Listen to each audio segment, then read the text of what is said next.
Now, as you guys may know, I run this YouTube channel, and I have a lot of backstory to me. So the first thing I want to talk about is where this channel should be heading. And personally, I think that the best place for this channel to be heading would be more edgier content, because I've always enjoyed that stuff and watching it on YouTube. It's kind of hard for me to convert that from where it is already.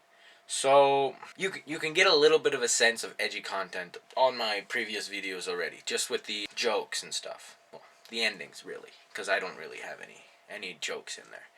And what I plan on doing is I'm probably gonna be more comedic based from now on, but that means that my videos are gonna take a little bit longer to create. And what I hope to do with that is I'm way more of a quality over quantity YouTuber. I'd like to think. I try to be anyways. Even with just having not as many videos on my, like, I only have 3 so far. But I just rather give you an idea on what I'm planning on doing. So a little bit of about myself. The reason why I kind of got the gist and why my first video was kind of, it was okay, was because I actually went into this boot camp in a city. They called it a boot camp, but really what it was just you went to a place and you got credits for learning stuff. And honestly, I went to the movie making magic one, and honestly, it was the most fun I've had in a while. And I never thought that something as simple as making films would have been as fun as it is. And I'd like to think I'm a little charismatic, and that's why it came to me easier to talk to a camera than other people. But that doesn't mean it still doesn't take millions of tries. Like, just with the video I posted today, which was the KDM video, it took me a couple tries to actually nail it, right? With the voiceover and stuff. But anyhow, I want to have a fun life when I'm older. And one of the ways I thought about doing that was being a DJ. So I am going to tell you guys about affordable DJ kits that you could buy. I only have 2, but I have a little bit of knowledge in the thing, because I went to a festival in BC a while back, and I met a lot of fellow DJs there, and I saw a bunch of DJ kits and how they worked. Now, this right here is a DDJ SB2. Now, this is a great beginner's DJ kit. And the reason why is because it actually has filter knobs and level knobs. Or, well, these aren't really levels, effects knobs. And these are very important. Before I bought this DJ kit, I actually had, well, it's down here, I'll talk to you about it later, but it never had this or the filter knob, and it's just an absolute game changer. Like, it makes it a million times better just to have this tiny little knob and these buttons, just because then it's more tactile and you can actually do stuff like good transitions. Now with these buttons, the hot cues, they're also very nice. You can change the hot cues to wherever you want, and it's kind of like a drum pad. And it's a lot easier than just having a circular button that you can press, and they feel a lot nicer. I personally enjoy this machine, and it's a nice one. Yeah, I think I spent $200 on this, but that's because I got it secondhand. When you're going to buy one of these, you're roughly looking at around $250. Yeah, I recommend this if you have a laptop and you're looking to get into it.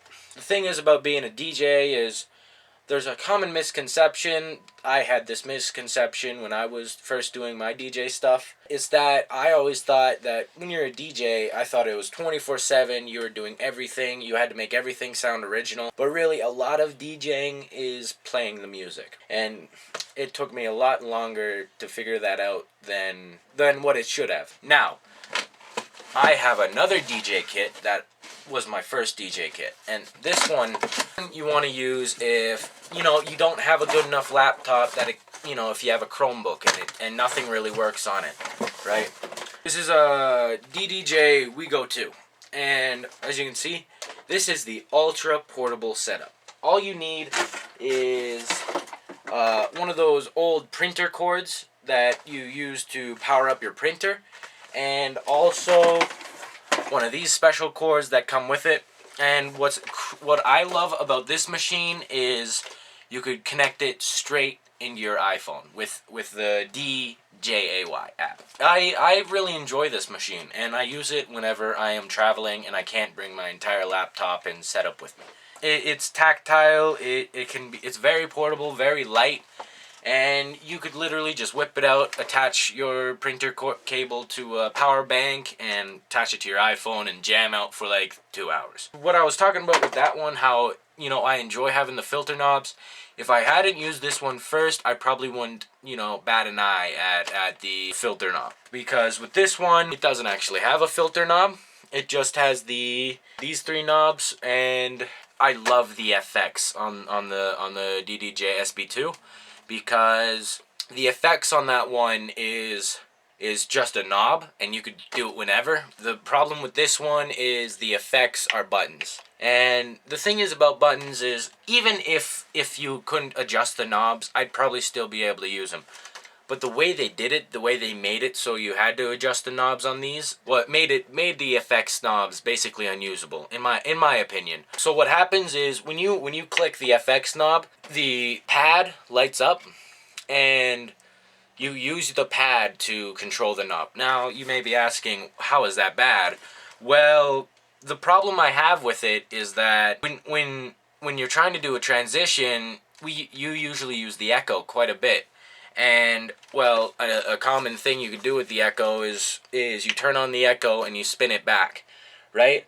But with this one, if you turn on the echo and span it back, it screws up the entire thing. What you have to do in order to do the spin back technique is you have to press it, or you have to spin it back and press it immediately. Now, I understand that this one wasn't actually meant for performing, but if you were going to perform with it, all you could really do is just the basic techniques, unless you learned your own techniques. Still has the hot cue buttons though.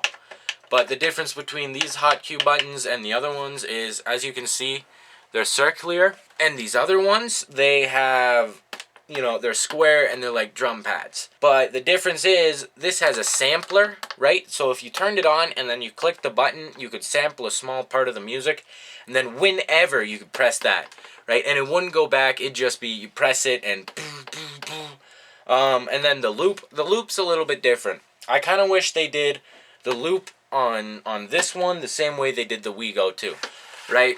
Because the loop on that one is just, it's a knob, right? But with this one, you have to tap auto loop, okay? And then you have to tap manual loop, and then you half it. That's the half bar, and they're all buttons. There's no knob, so you can't get a fine tune.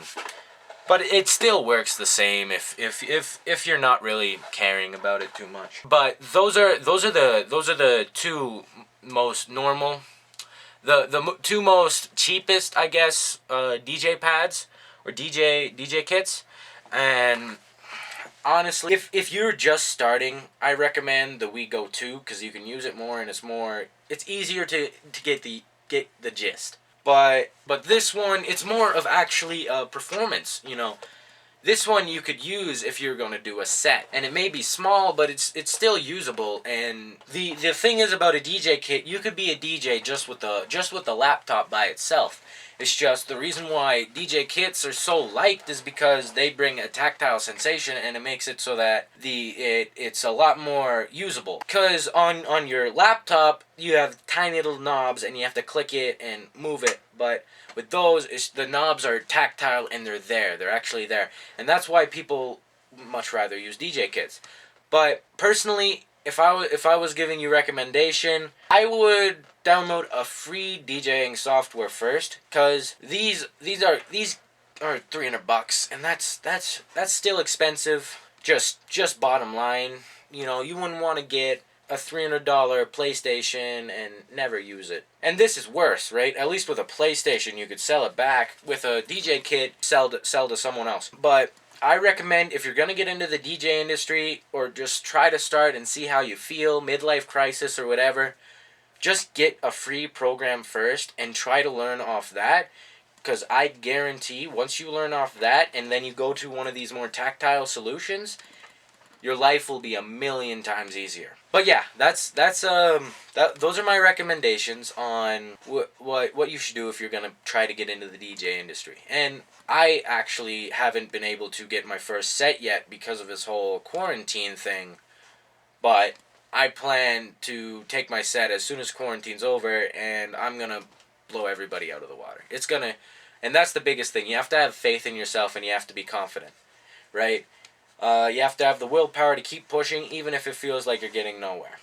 And I would know because I've had this thing ever since I was 12 years old. And the funny thing is I hadn't used it for 3 years, or actually 4. I started using it when I was 12 years old, but I gave up on it after a while because I didn't understand how it all worked.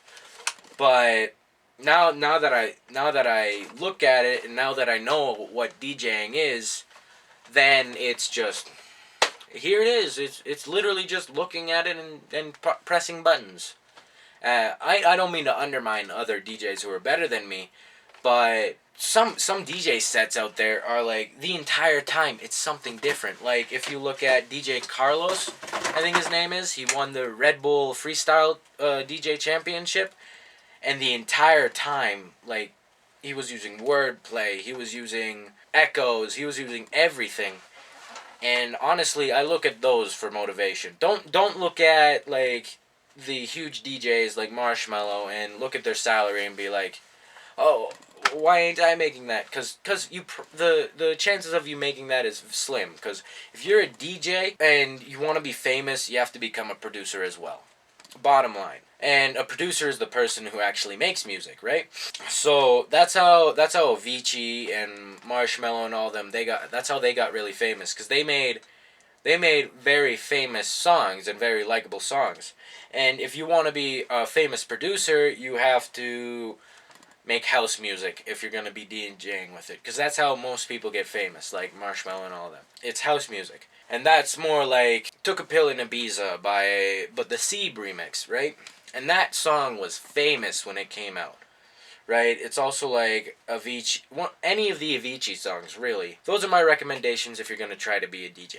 The learning curve is a lot like snowboarding, right? The learning curve to start, it's like this, but it levels out after a while. Once you land your first trick, then it starts getting the boat rolling. Once you get it, it clicks. That's how it worked for me, and that's how it worked with all the DJs I talked to. Once you get it, it's like that. Anyhow, but yeah, those are my recommendations. I'd try to follow them, but again, everybody learns at their own pace, and I just do what you're comfortable with, right?